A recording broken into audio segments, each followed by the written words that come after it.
Bismillahirrahmanirrahim. Oke, kita lanjut ke materi berikutnya. Hari ini Ustazah Eka akan memberikan materi tentang benda, ya, benda-benda. Yaitu ada benda cair dan benda padat. Ya. Nah, yang ada di sebelah kiri Ustazah Eka ini termasuk ke dalam benda apa? Yo. Nah, untuk benda yang ada di sebelah kiri Ustazah itu dinamakan benda cair. Ya, di sini ada sabun pencuci tangan, kemudian ada minyak kayu putih, ada juga air. Nah, untuk benda yang di sebelah kanan Ustazah ada aqua gelas, kemudian cangkir, botol minum, bola, ada sendok, piring, ada buku. Nah, ini juga termasuk ke dalam benda cair ya, ini plastisin atau lilin. Nah, kenapa ini disebut dengan benda cair atau juga disebut dengan lunak? Karena dia nanti Ustazah Eka akan jelaskan. Nah, benda cair adalah benda yang jika dituangkan ke wadah, dia akan mengikuti bentuk wadahnya. Maka itu dinamakan dengan benda cair. Nih, kita coba yang lilin ya. Walaupun dia bentuknya seperti ini, tapi kalau dia dipadatkan, dia akan mengikuti bentuk wadahnya. Nah, kalau dia diisi banyak, dia nanti bisa membentuk gelas ini. Dia bisa mengikuti bentuknya. Plastisin atau play-doh ini sudah agak keras, bisa mengikuti bentuk wadahnya. Nah, seperti sabun cuci tangan nih, wadahnya kan bentuknya seperti ini. Nah, dia akan mengikuti bentuk wadahnya, ya, berubah dia. Nah, kalau kita taruh di aqua gelas, ya dia akan mengikuti bentuk aqua gelas itu sendiri. Nah, ya, bentuknya cair ya, tuh.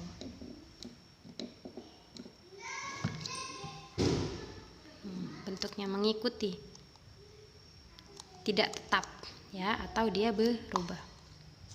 Begitu juga minyak kayu putih, Ustazah Eka nggak tuang ya, ini sayang, mahal. Nah, ini minyak kayu putih mengikuti bentuk wadahnya. Kalau kita taruh di piring, dia akan mengikuti bentuk piring yang datar. Kemudian air. Nah, air kalau kita taruh di gelas, dia akan mengikuti bentuk cangkir. Kalau kita taruh di aqua gelas, dia akan mengikuti bentuk dia. Nah, ini disebut dengan benda cair. Ini benda cair ya, ada sabun cuci tangan, ada minyak kayu putih, ada air. Mungkin ada juga di rumah antum, di dapur mungkin bisa dicari benda-benda yang termasuk benda cair. Nah, bentuk benda padat dia tidak akan berubah jika dimasukkan ke wadah. Nih, kita masukkan ke teko, tetap bentuknya seperti ini ya, tetap. Dimasukkan ke cangkir, tetap bentuknya bulat, tidak berubah seperti cangkir. Taruh di piring, tetap bentuknya seperti itu. Maka benda yang ditaruh dimanapun tidak berubah bentuk, itu disebut dengan benda padat ya, maka bola benda padat. Kemudian buku termasuk benda padat. Taruh di piring, dia bentuknya tetap buku. Taruh di teko, dia tidak berubah ya, maka dia benda padat. Meja, kemudian lemari ya, tembok ya, jendela atau yang lainnya, maka itu disebut dengan benda padat, benda yang tidak bisa berubah dan dia tetap. Kalau benda yang bisa berubah disebut dengan benda cair ya. Ada juga benda gas, yaitu yang diisikan ke dalam balon ya, itu namanya gas.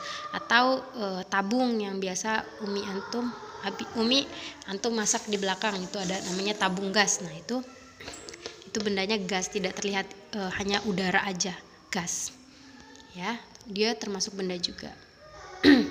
Seperti itu. Oke, ada benda cair, ada benda padat.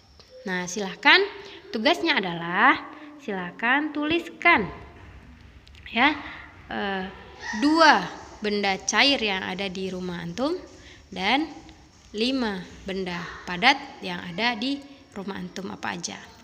Selain yang Ustazah Eka contohin ini ya. di rumah antum cari benda cair sama benda padat. Benda cairnya 2 aja karena ini udah termasuk Ustazah pakai, ada minyak, air, dan sabun. Cari di rumah antum yang berbeda dari yang Ustazah Eka contohkan ya, 2 benda cair dan 5 benda padat.